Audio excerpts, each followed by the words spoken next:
ஒவ்வொரு தேர்தலையும் போதிலே நீங்கள் பார்க்கலாம். காமராஜரை போல் நாங்கள் காமராஜரை நினைவூட்டுவார்கள். எப்பொழுது தெரியுமா? தேர்தல் நேரத்தில் நினைவூட்டுவார். ஆனால் காமராஜர் வழி நடக்க மாட்டார். முடியாது. காமராஜரை போல நடக்க முடியாது. முயற்சி செய்யலாம், நடக்கலாம். அட்லீஸ்ட் 50% நடக்க முடியும். நிச்சயமாக 100% நடக்க முடியும். காரணம் ஏன் அப்படி நடக்க முடியாது முடியும் என்ற ரெண்டே வித்தியாசம் தான். சுயநலத்தை உதவித்து பொதுநலத்தை கொண்டுதான் காமராஜர் 100% நடக்கலாம். பொதுநலம் வேண்டாம் என்ற சுயநலத்தில் தான் காமராஜர் நடக்க முடியும். பொதுநலத்தில் சுயநலம் இருக்கலாம், சுயநலத்தில் பொதுநலம் இருக்கலாம் என்று சாட்சியாக பேசுவார்கள். பொதுநலத்தில் பொதுநலம் தான் இருக்க வேண்டும். அதில் என்ன சுயநலம்? பொதுநலத்தில் பொதுநலம் தான் இருக்க வேண்டும். அதுதான் மக்களுக்கு பயன். அதை விட பொதுநலத்தில் சுயநலம் என்றால் என்ன அர்த்தம்? அதிகாரத்தில் வந்த விட என் மனைவிக்கு என் பிள்ளைகளுக்கு நான் வந்து சொத்து சேர்க்கணும், இல்லைன்னா உயர் பதவி வாங்கி கொடுக்கணும். அதாவது பொதுநலத்தில் சுயநலம் என்பது. பொதுநலத்தில் பொதுநலம் தான் இருக்க வேண்டும். அப்படி சிந்தித்தவர், இரவு பகல் பாராமல் சிந்தித்தவர் சர்வதேச காமராஜர். அது மட்டுமல்ல தோழர்களே, இன்றைக்கு பார்த்தீர்கள் என்றால் எதிர்கட்சி எதிர்கட்சியா என்று பார்க்கிறேன். எதிர்கட்சி என்பதும் ஆளுங்கட்சி என்பதும் மக்களுக்கான சேவை செய்வதற்காக மக்கள் அளிக்கப்பட்ட அதிகாரம், அவ்வளவுதான். அதை நீங்கள் எதிரிகளாக பார்க்கக்கூடாது. என் வீட்டில் நான் தேசிய தமிழக காங்கிரஸில் இருக்கிறேன் என்றால் என் எதிர் வீட்டுக்காரர் இந்திரா காங்கிரஸில் இருப்பார்.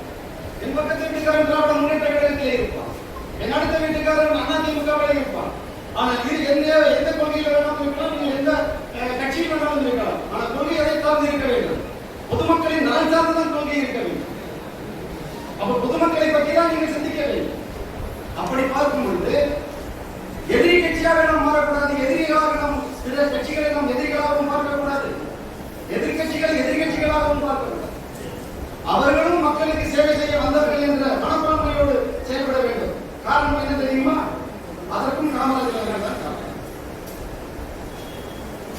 ஒருவருக்கு ஒருவர் அரசியல்வாதிகள் சண்டை போட்டுக் கொள்வார்.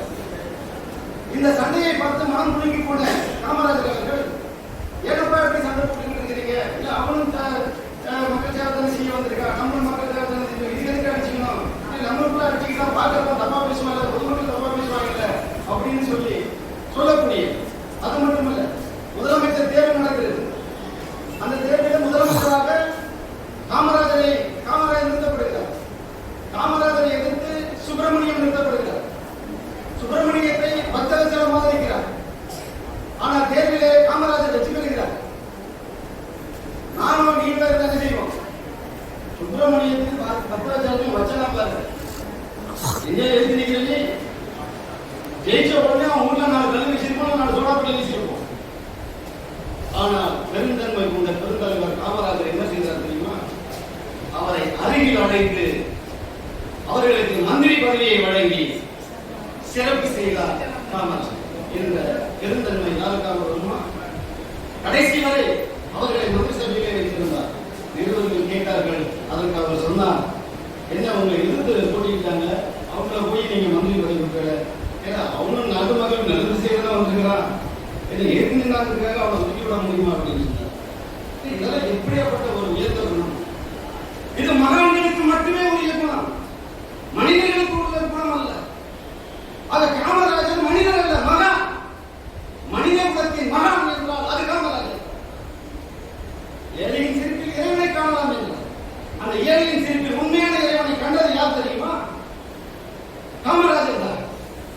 அந்த தெய்வத்தை நாம் போற்ற வேண்டும். அந்த காமராஜரை நாம் தூக்கி பிடிக்க வேண்டும். அந்த காமராஜர் வழியிலே நாம் நடக்க வேண்டும். இன்றைக்கு இருக்கின்ற அணைக்கட்டுகள் யார் பெயரை சொல்லுகின்றன? இன்னைக்கு இருக்கின்ற தொழிற்சாலைகள் யார் பெயரை சொல்லுகின்றன? இன்னைக்கு இருக்கின்ற தொழில் வளங்கள் யார் பெயரை சொல்லுகின்றன? காமராஜர் பெயரை சொல்லணும்.